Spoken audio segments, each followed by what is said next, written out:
After 12 years of raising them, they saw me as an ATM. But what happened next? At 45, I thought I understood what family meant. After 12 years of marriage, two stepchildren, and countless sacrifices, I discovered something that shattered everything I believed about loyalty and love. What happened next changed not just my life, but taught me the most painful lesson about respect that any parent could learn. Hello everyone. Welcome to Life Lessons Unveiled.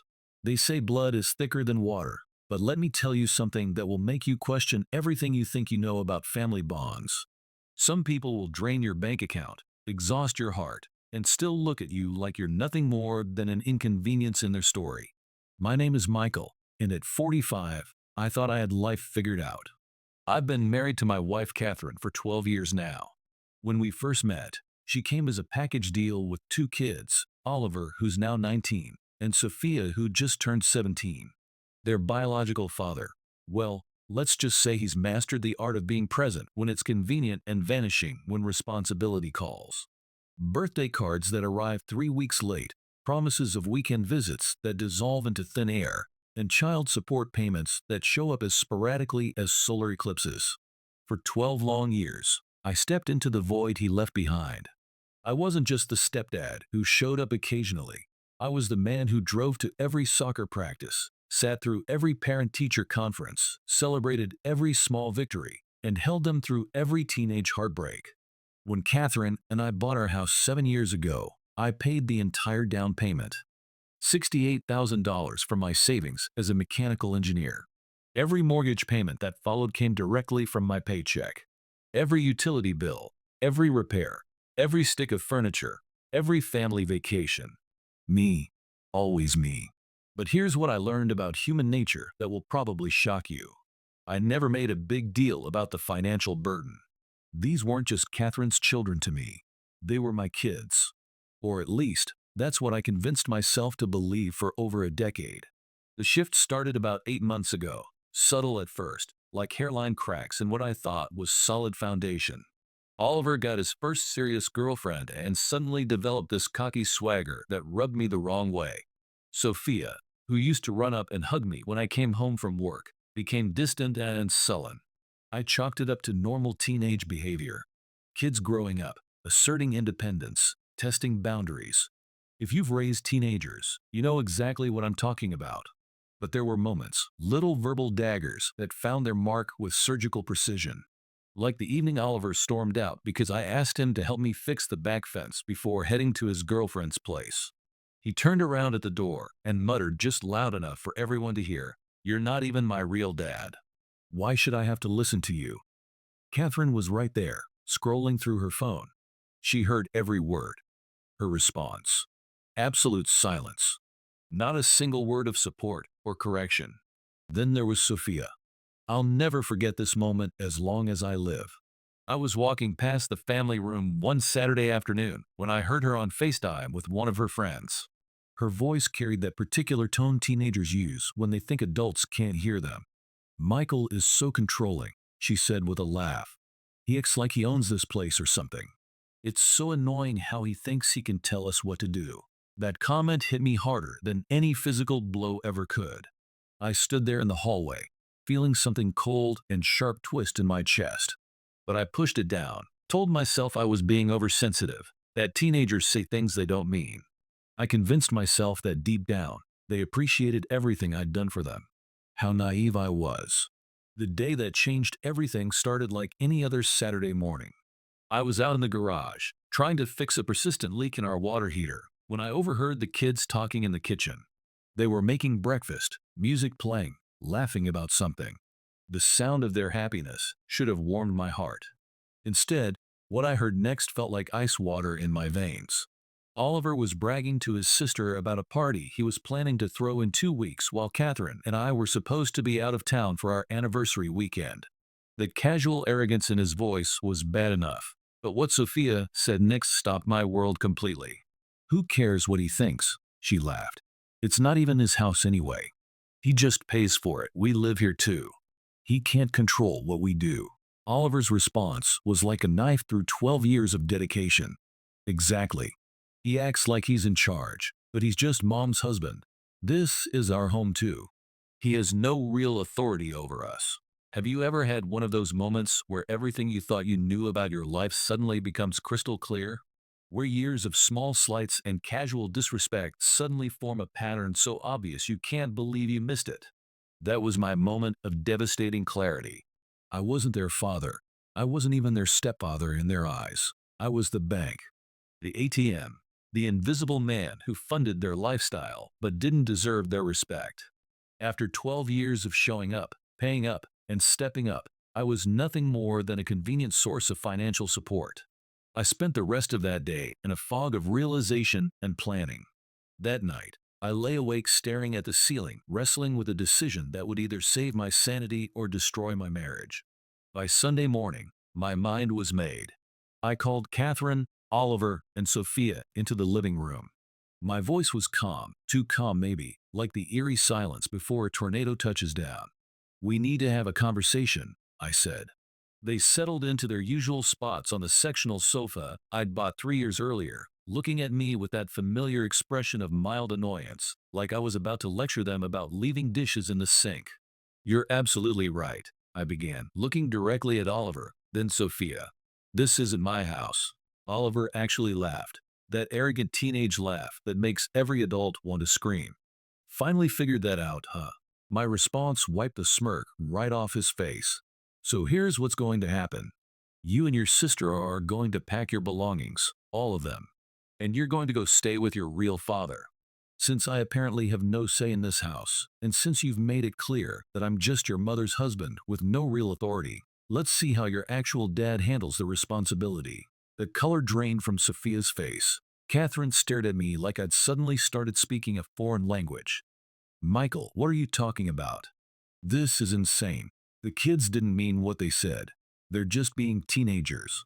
But I was past the point of accepting excuses. Teenagers who live in my house and spend my money while telling me I have no authority over them?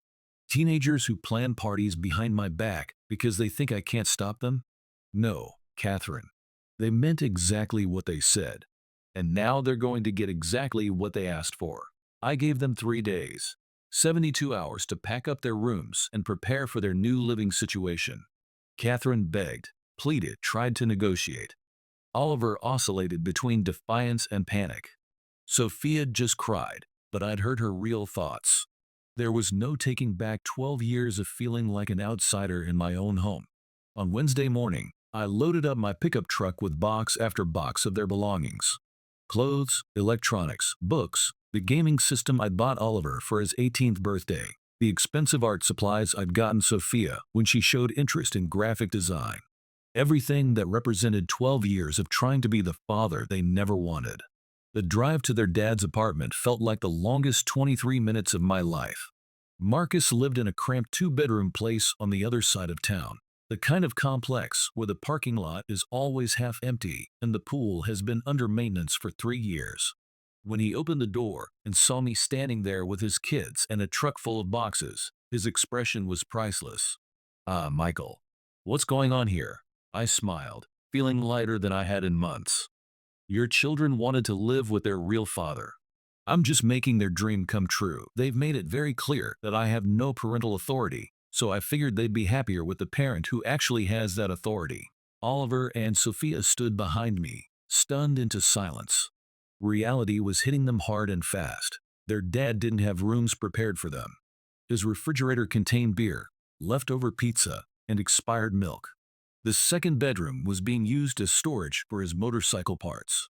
There were no clean sheets, no space for their belongings, no structure, no rules, and most importantly, no money for the lifestyle they'd grown accustomed to. Marcus stammered through some excuse about not being prepared for this, about needing time to get organized, about having to work double shifts. But I was already walking back to my truck. "They're your responsibility now. I'm sure you'll figure it out." The fallout was immediate and messy. Catherine packed her own bags and went to stay with her sister, taking the kids with her since Marcus clearly wasn't equipped to handle full-time parenting. For the first week, my phone stayed silent. The house felt strange, too quiet, but also peaceful in a way I hadn't experienced in years. Then the messages started coming. First from Oliver. "I'm sorry, Michael. I didn't mean what I said." I was just being stupid. Can we come home? Dad's place is terrible, and Mom is crying all the time. Then from Sophia. I miss you so much. I miss our house and our family dinners and watching movies together on Sunday nights. I didn't realize how much you did for us until it was gone. Please can we talk? Even Catherine reached out. I should have stood up for you years ago. I let them disrespect you because it was easier than dealing with their tantrums about having rules. I was wrong, and I'm sorry. We need you. But here's what I learned about self-respect that I wish someone had taught me 20 years ago. Sorry isn't enough. Regret isn't enough. Real change requires understanding, and understanding requires consequence. I told them it would take time. That respect isn't just a word you say when you've been caught. It's something you show through your actions, your attitude, your daily choices. I wasn't going to be the emergency solution they ran back to when their other options didn't work out. 3 weeks passed. 3 weeks of silence, of eating dinner alone, of having complete control over the television remote for the first time in over a decade. 3 weeks of slowly remembering who I was before I became the family ATM. Then, on a Thursday evening, there was a knock at the door. Oliver and Sophia stood on my porch, no Catherine in sight. No dramatic speeches or grand gestures. Just two young people who looked like they'd been doing some serious thinking. Can we talk? Oliver asked. Not to ask for anything. Just to talk. We sat at the kitchen table for over 2 hours. For the first time in years, they actually listened when I spoke. I explained how their words had affected me, how years of small disrespects had accumulated into this massive hurt that I'd been carrying around. I told them about the nights I'd lie awake wondering if I was wasting my life trying to love people who saw me as nothing more than a paycheck. Oliver cried. Actual tears from a 19-year-old who thought he was too cool for emotions. I never thought about how it felt from your side, he said. I just took everything for granted. The house, the car insurance, college fund, all of it. I thought that was just normal, like something I deserved instead of something you chose to give me. Sophia was quieter, but her words cut deeper. I called you controlling because I was mad that you actually cared about where I went and who I was with. Dad never asks those questions. He doesn't care enough to worry. But you do, and I mistook caring for controlling. I'm sorry. Catherine came by later that evening. We talked too, slowly and carefully, about boundaries and respect and what it means to be a family when biology isn't the binding factor. She admitted that she'd failed me, that she'd been so afraid of being the disciplinarian that she let me be the bad guy while she played the fun parent. But here's the thing about rebuilding trust. It doesn't happen overnight, and it requires more than apologies. It requires changed behavior, new patterns, proof that the lesson has actually been learned. We started small. Family dinners where everyone put their phones away. Chores that were actually completed without arguments. Conversations where they asked about my day instead of just waiting for their turn to talk. Oliver got a part-time job and started contributing $50 a month toward his car insurance. Sophia began helping with grocery shopping and meal planning. Most importantly, they started defending me in small moments. When Catherine's sister made a snide comment about me not being their real father at a family gathering, Oliver spoke up immediately. He's more of a real father than our biological dad ever was. He chose to love us when he didn't have to. That moment right there, that's when I knew we'd turned a corner. But I made something crystal clear to all of them. I will never again accept being disrespected in my own home. I'm not just a wallet. I'm not just Catherine's husband. I'm not just the man who pays the bills. I'm a human being who chose to love this family, who invested 12 years of my life in these relationships, and who deserves basic respect and appreciation. The house rules are different now, clearer, more defined, and more importantly, they're enforced by everyone, not just me. Catherine backs me up when I set boundaries. The kids think twice before making dismissive comments. We're not perfect, but we're honest now in a way we never were before. Looking back, I realize I enabled the disrespect by accepting it for so long. I thought that putting up with their attitude was what love looked like. I thought that being the provider meant I had to accept being taken for granted.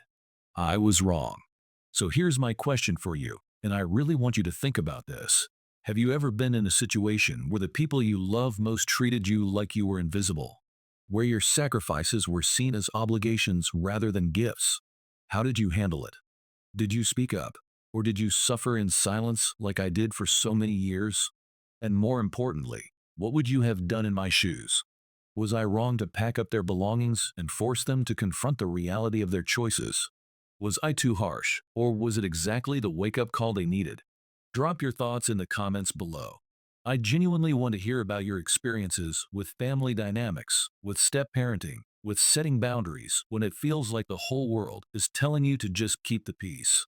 If this story resonated with you, if it made you think about your own relationships and the respect you give and receive, please hit that like button and subscribe. Your support means everything to us here at Life Lessons Unveiled, and it helps us continue sharing stories that matter, stories that dig deep into the complicated reality of modern family life. Remember, respect isn't something you're owed. It's something you teach people to give you. And sometimes, teaching that lesson requires courage you didn't know you had.